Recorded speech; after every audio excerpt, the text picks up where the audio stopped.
Kung gusto mong maging natural magsalita sa harap ng camera, nasa tamang video ka.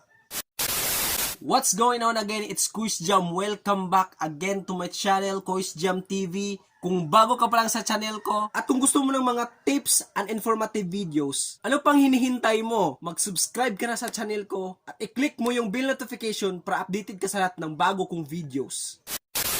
Napaka-importante talaga kapag natural ka lang magsalita sa harap ng camera. Sa tuwing nagvi-video ka or nagba-vlog ka sa sarili mo, dito kasi lumalabas yung charisma mo, yung appeal mo sa harap ng camera. Kaya ito yung mga best tips ko kung paano ka maging natural magsalita sa harap ng camera.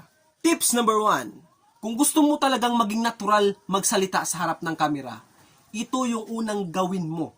Relax.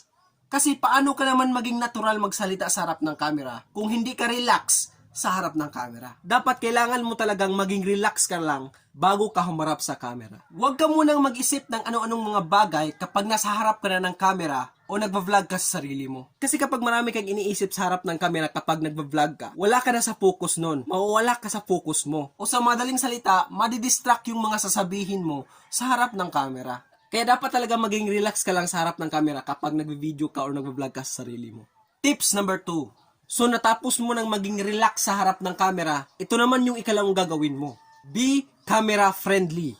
Simple lang, maging friendly ka sa harap ng camera. Gusto ko isipin mo na kaibigan mo yung kinausap mo sa harap ng camera. O sa madaling salita, isipin mo na tao yung kinakausap mo sa harap ng camera. At huwag mong isipin na camera yung kinakausap mo. Kaya sinasabi ko sa'yo, be camera friendly ka lang kung gusto mo talagang maging natural magsalita sa harap ng camera. At kapag naging camera friendly ka sa tuwing nagvi-video ka or nagba-vlog ka sa sarili mo, malaki talaga yung pag-i-improve ng pagsasalita mo sa harap ng camera. Hindi ka lang maging natural magsalita sa harap ng camera, kundi mabuboost pa yung energy mo at confidence mo kapag umaharap ka na sa camera. So, napaka-importante talaga yung be camera friendly ka lang kapag nagvi-video ka o humaharap ka sa camera. Tips number 3 ko sa'yo. So, natapos mo nang maging relax, maging camera friendly. Hindi yan makukuha mo kung wala ito.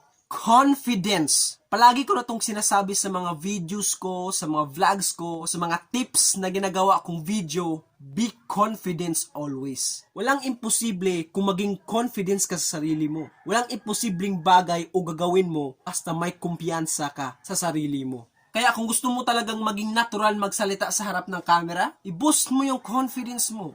Maging confidence ka sa sarili mo. At huwag kang mag-isip ng mga negatibo sa sarili mo o sa mga video mo, sa mga sasabihin mo sa harap ng camera.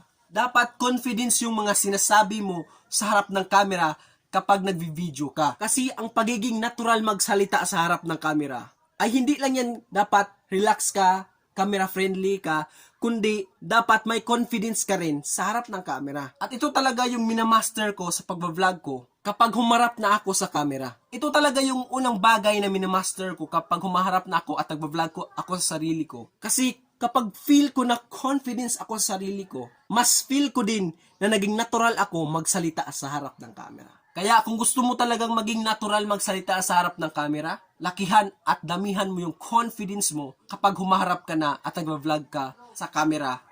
At yun lang yung 3 best tips ko kung paano ka maging natural magsalita sa harap ng camera. Sana may natutunan ka sa videong to at sana naman nakatulong ako sa'yo. At again, kung bago ka pa lang sa channel ko at hindi ka pa nakapag-subscribe, please mag-subscribe ka na at huwag mo na rin kalimutang i-click ang bell notification para updated ka sa lahat ng mga videos ko.